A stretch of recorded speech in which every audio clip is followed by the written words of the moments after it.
ফেরার পথে কাঞ্চনজঙ্ঘা এক্সপ্রেসের এবং মালগাড়ির সঙ্গে ভয়াবহ অ্যাক্সিডেন্ট হয়েছে। বহু মানুষ আহত হয়েছে। কতজন নিহত হয়েছে এখনো পর্যন্ত খবর পাওয়া যায়নি। কিন্তু গদিয়ে মিডিয়া এই সমস্ত খবর সম্পূর্ণ চেপে দেওয়ার চেষ্টা করছে বা চেপে দেওয়ার আপ্রাণ চেষ্টা চালিয়ে যাচ্ছে।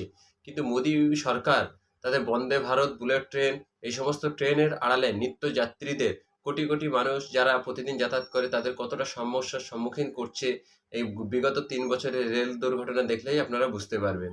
যে জয়েন্ট যা ভেঙে চুরে গিয়েছে ইতিমধ্যেই, সেখানে মানুষজন আটকে রয়েছেন কিনা, যে বগি ছিটকে পড়েছে একেবারে দুমড়ে মুচড়ে গিয়েছে সেখানে মানুষজনের আটকে থাকার আশঙ্কাও রয়েছে এবং সেই কারণে এই সমস্ত জায়গাগুলোতে প্রাথমিকভাবে দ্রুত উদ্ধার কাজ চালানোর চেষ্টা হচ্ছে। তবে ইতিমধ্যেই দেখতে পাচ্ছেন ছবি, প্রাকৃতিক দুর্যোগ রয়েছে, একটানা ভারী বৃষ্টি হয়েছে কয়েকদিন ধরে, আজও কিন্তু আকাশ মেঘলা এবং সেই কারণে দৃশ্যমানতা কম থাকার জন্যই কি এই ভয়াবহ দুর্ঘটনার সম্মুখীন হতে হলো।